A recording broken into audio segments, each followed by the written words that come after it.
കറിവേപ്പില ഇല്ലാണ്ട് എന്ത് കറിയല്ലേ. ഏതൊരു കറിൻ്റെയും തനിമയും ടേസ്റ്റും കൂടി കൂട്ടുന്ന സംഭവമാണ് കറിവേപ്പില. എന്നാൽ പിന്നെ ഇത് കുറച്ച് കൂടുതൽ തന്നെ പറിച്ചിട്ട് എടുത്ത് സ്റ്റോർ ചെയ്ത് വെക്കാനുള്ള മെത്തേഡ് കണ്ടപ്പം പിന്നെ വേഗം ഒന്നും നോക്കിയില്ല. വേഗം കുറച്ച് കറിവേപ്പില പറിച്ചിട്ട് നേരെ പോയിട്ട് ഇത് കഴുകി വൃത്തിയാക്കാണ്.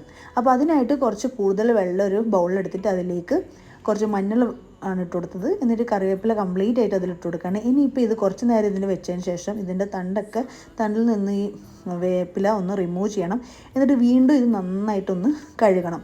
കഴുകി നല്ല അതിൻ്റെ വെള്ളത്തിൻ്റെ കണ്ടൻറ്റ് കംപ്ലീറ്റ് ആയിട്ട് റിമൂവ് ചെയ്യുക. ഇനിയിപ്പോൾ ഞാനിവിടെ ചെയ്യുന്നത് ഓവനിൽ വെച്ചിട്ടാണ് കേട്ടോ. ഇതൊരു 3 മിനിറ്റ് ഞാൻ ഓവനിൽ വെച്ചിട്ടാണ് ഇത് ചൂടാക്കുന്നത്. അപ്പം തന്നെ നല്ല ക്രിസ്പി ആയിട്ട് വരുന്നുണ്ട്. ഒരിക്കലും വെയിലത്ത് പോയി വെക്കരുത് കേട്ടോ, കരിഞ്ഞു പോകും. ഇനിയിപ്പോൾ ഇത് വേണമെങ്കിൽ നിങ്ങൾക്ക് പാനിൽ വെച്ചിട്ട് ഒന്ന് റോസ്റ്റ് ചെയ്തെടുക്കാം.